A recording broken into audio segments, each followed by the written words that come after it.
दोस्तों नमस्कार। आपका हमारे इस YouTube चैनल में बहुत बहुत स्वागत है। आज हम जो है यूजीसी नेट में निर्धारित उपन्यास परीक्षा गुरु, जिसके लेखक हैं श्रीनिवास दास, इन्होंने उन्होंने जो है इस उपन्यास को लिखा है और ये डॉक्टर प्रभाकर कुमार द्वारा निर्धारित पुस्तक है। वस्तुनिष्ठ हिंदी उपन्यास विश्वविद्यालय पाठ्यक्रम एवं प्रतियोगी परीक्षाओं के लिए। तो इस किताब से संबंधित जो है जो पहला चैप्टर है परीक्षा गुरु, लेखक श्रीनिवास द्वारा लिखित है, तो उसके बारे में हम आप लोगों से जो है चर्चा करेंगे। लाला श्रीनिवास दास जिनका पूरा नाम है। तो आइए देखते हैं।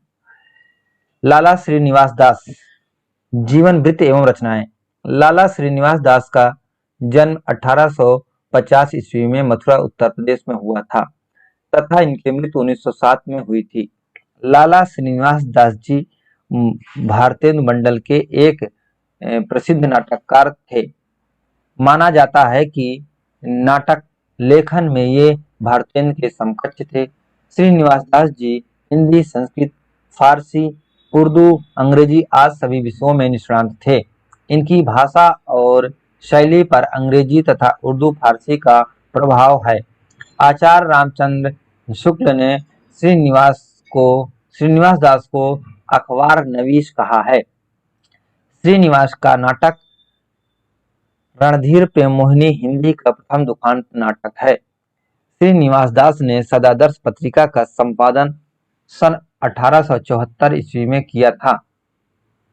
आचार्य रामचंद्र शुक्ल ने लाला श्रीनिवास दास की तुलना भारतेंदु, प्रेमधन तथा बालकृष्ण भट्ट तथा प्रताप नारायण मिश्र से की है। श्रीनिवास दास की रचनाएं। नाटक रणधीर प्रेम मोहिनी 1877 ईस्वी, संयोगिता स्वयंवर 1885 ईस्वी, सप्ता संवरण 1883 ईस्वी तथा प्रहलाद चरित 1888 ईस्वी। इनका एक उपन्यास है परीक्षा गुरु, जो 1882 ईस्वी में प्रकाशित हुआ। परीक्षा गुरु हिंदी का प्रथम उपन्यास माना जाता है, जिसका प्रकाशन 25 नवंबर 1882 ईस्वी को हुआ। आचार्य रामचंद्र शुक्ल ने परीक्षा गुरु को हिंदी का पहला उपन्यास माना है। डॉक्टर शिव नारायण श्रीवास्तव ने परीक्षा गुरु को हिंदी का पहला उपन्यास मानकर श्रद्धाराम फुलौरी कृत भागवती 1800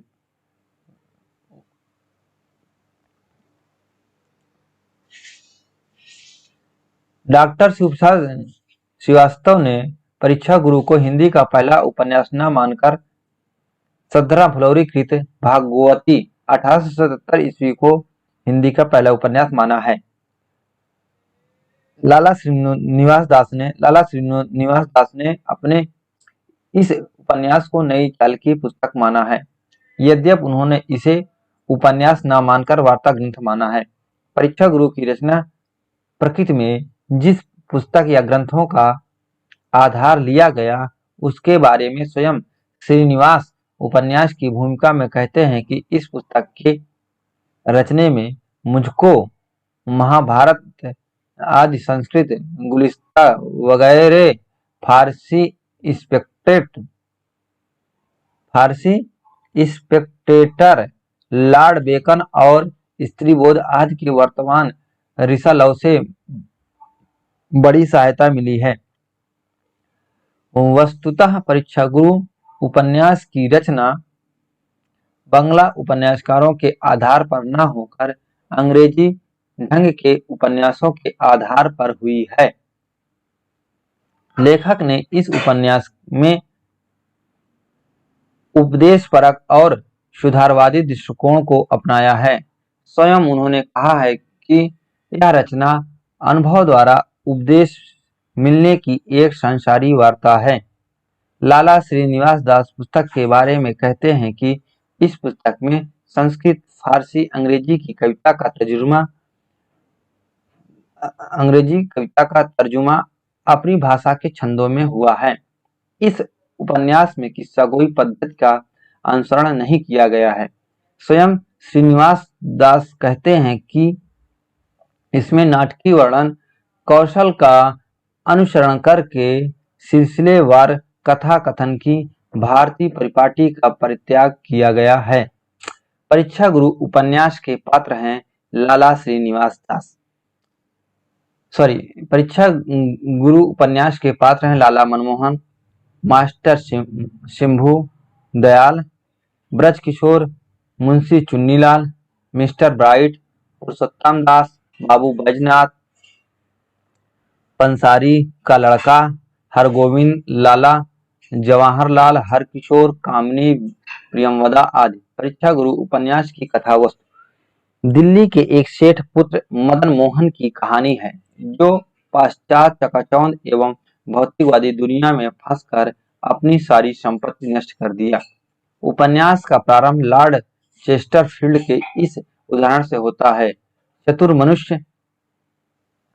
मनुष्य को जिसने में अच्छी प्रतिष्ठा अथवा धन मिल सकता है, मूर्ख को उससे अधिक। चतुर मनुष्य को जितने में अच्छी प्रतिष्ठा अथवा धन मिल सकता है, मूर्ख को उससे अधिक खर्च करने पर भी कुछ नहीं मिलता। इस उपन्यास में कुल 41 प्रकरण हैं। सभी प्रकरणों का नाम इस प्रकार हैं: सौदागर की दुकान, अकाल में अधिक मास, संगीत का कल, मित्र मिलाप, विषयासक्त, भले बुरे की पहचान, सावधानी यानी होशियारी, सब में हाँ, सभासद, प्रबंध, इंतजाम, सजनता, सुख दुख, बिगाड़ का मूल विवाद, पत्र व्यवहार, प्रिया अथवा पिय, सुरा, शराब, स्वतंत्रता और स्वेच्छाचार, क्षमा, स्वतंत्रता, कृतज्ञता, पवित्रता, संशय, प्रामाणिकता, हाथ से पैदा करने वाले और पोतड़ों के अमीर, साहसी पुरुष, दिवाला, लोक चर्चा, अफवाह, फूट का काला मुंह, बातचीत, नैराश, नवमेदी, चालाक की चूक, अदालत, मित्र परीक्षा, हीन प्रभा, बदरोबी, स्तुति निंदा का भेद, धोखे की टट्टी, विपत्त में धैर्य, सच्ची प्रीत, प्रेत भय, सुधारने की रीति तथा सुख की परमावधि। वस्तुतः यह उपन्यास उद्देश्य प्रधान न होकर उपदेश प्रधान है। इस उपन्यास में दिल्ली के सेठ मदन मोहन, जो इस कथा का नायक भी है, के बिगड़ने सुधारने की कथा है। मदन मोहन के पास उसके चाटुकार मित्रों की भीड़ लगी रहती है। इसमें केवल ब्रजकिशोर ही है जो मदन मोहन को कुमार्ग पर जाने से रोकने के लिए उपदेश देता है।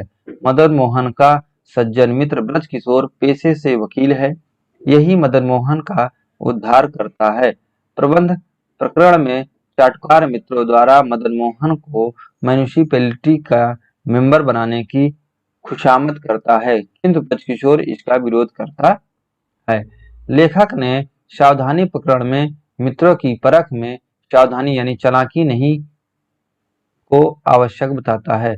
उपन्यास में मदन मोहन का स्वभाव सरल, सरस, भोला, भावुक तथा डरपोक है। इसीलिए वह जल्दी ही शर्माता है, घबराता है तथा भौं चढ़ाता है। ब्रजकिशोर बेपरवाही तथा स्वतंत्रता पूर्वक बात करता है। वकील होने के कारण उसमें तार्किक क्षमता ज्यादा है। चुन्नीलाल जुबानी जमा खर्च करने और कागज के घोड़े दौड़ाने में माहिर है। शंभू दयाल मदन मोहन को रस का रसिक बनाने में अपना महत्वपूर्ण योगदान देता है तथा साथ ही स्वयं भी फूल के कीड़े की तरह चयन करने लगा। पेशे से यह अंग्रेजी शिक्षक है। पंडित पुरुषोत्तम दास की अक्ल थोड़ी मोटी थी, इसीलिए सभासदों ने उसे खिलौना बना रखा था। बाबू बैजनाथ में विद्या थी, पर उसके अनुसार व्यवहार न था। हाथी के दांत खाने के और दिखाने के और। बाबू बैजनाथ रेलवे में नौकर थे। उपन्यास में मदन मोहन का कुमित्र चुन्नीलाल शंभू दयाल और बैजनाथ है, जो उसके हमेशा दुष्प्रवृत्तियों की ओर ले जाता है। जिसके कारण मदन मोहन जेल भी चला जाता है। मदन मोहन जेल में एक रात रहता है। मदन मोहन की पत्नी अपने सभी गहने बेचकर लाला ब्रजकिशोर की सहायता से मदन मोहन को जेल से छुड़वाती है। अपनी पत्नी का त्याग और कुमित्रों का कठिन समय में मुंह फेर लेना, इससे वह सीखता है कि सच्चा मित्र वही है जो विपत्ति में काम आए। यही परीक्षा उसकी गुरु बन जाती है। लाला मदन मोहन की पत्नी का नाम कामनी है। ब्रजकिशोर की पत्नी का नाम प्रियमवदा है। परीक्षा गुरु उपन्यास में कम हिम्मत वाला व्यक्ति हकीम अहमद हुसैन है। इस उपन्यास में ज्येष्ठ, सावन और भादो महीने का जिक्र किया गया है। इस उपन्यास के पात्र अपने कार्य से ज्यादा वार्तालाप तथा एक दूसरे की चापलूसी में ज्यादा रुचि रखता है। इस उपन्यास का मूल तथ्य यही है कि जो बात 100 बार समझाने में समझ नहीं आती, वह एक बार की परीक्षा से भली भांति मन में बैठ जाती है। इसी कारण परीक्षा को गुरु कहा गया है। इस उपन्यास में इंग्लैंड और यूनान के दृष्टांत को रखा गया है। उपन्यास में मित्र धर्म का अक्षरशः पालन ब्रजकिशोर ने किया। लाला मदन मोहन जिस उपन्यास में कांच का सामान खरीदता है, उस दुकान का नाम मिस्टर ब्राइट है। भले बुरे की पहचान कराते समय ब्रजकिशोर मदन मोहन को रामायण और महाभारत का उदाहरण देता है। लाला श्रीनिवास दास ने ब्रिटिश साम्राज्य का समर्थन करते हुए भी अंग्रेजों की आर्थिक नीति पर करारा व्यंग्य किया। लाला श्रीनिवास दास पर दादा भाई नौरोजी और सुरेंद्र नाथ बनर्जी का अधिक प्रभाव परिलक्षित होता है। इन नेताओं ने भी अंग्रेजी शासन व्यवस्था का समर्थन किया था, किंतु उसकी आर्थिक नीति की कट आलोचना की थी। इस उपन्यास में लेखक ने समाजवादी और पाश्चात्य जगत से आयातित फैशन परस्त संस्कृति का उपहास किया है। परीक्षा गुरु उपन्यास में आनंद मोहन हर्षोन्मुखी सामंती संस्कृति का प्रतीक है। इस उपन्यास की भाषा में स्थानीयता का प्रालब्य है। इसी कारण अनेक शब्दों में स्वर लोप दिखाई पड़ता है, जैसे सकता, उसको, जनते, मिलता आदि। ने का सर्वत्र सनुस्वार प्रयोग किया गया है, जैसे अपने, खाने, खर्चने और ठहरने आदि। कुछ शब्दों में ए का अय उच्चारण हुआ है, जैसे राजाओ, नाटकों, क्यों आदि। परीक्षा गुरु के बारे में विद्वानों की राय। देखिए यहाँ पे लिखा होगा कि ए का अय और ओ का अ होगा, तो अ का उदाहरण लिया हुआ है, लेकिन ए अय का उदाहरण नहीं है, इसको आप समझ लीजिए। तो कुछ शब्दों में ए का अय उच्चारण हुआ है, जैसे राजाओं, नाटकों, क्यों आदि। परीक्षा गुरु के बारे में विद्वानों की राय। डॉक्टर प्रताप नारायण टंडन। यह उपन्यास शिक्षाप्रद रचना है, जो भाषा आदि की प्रौढ़ता और स्पष्टता की दृष्टि से महत्व रखता है।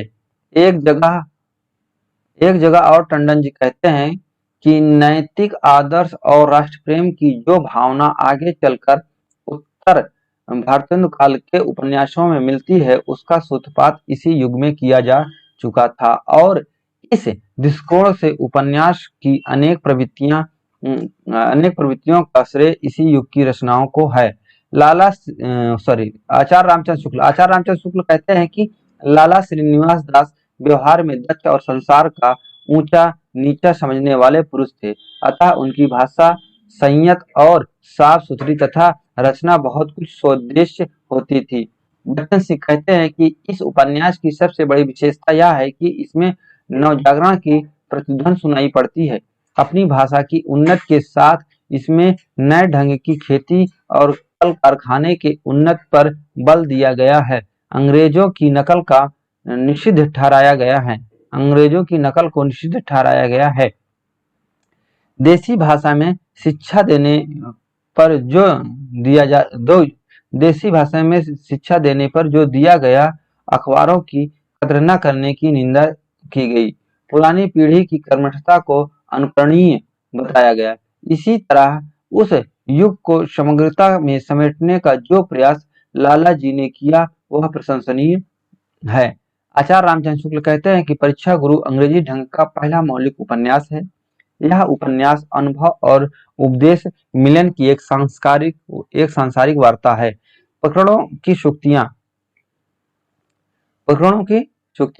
चतुर मनुष्य को जितने खर्चे में अच्छी प्रतिष्ठा अथवा धन मिल सकता है, मूर्ख को उससे अधिक खर्चने पर भी कुछ नहीं मिलता। लॉर्ड चेस्टरफील्ड का कथन सौदागर की दुकान प्रकरण से है।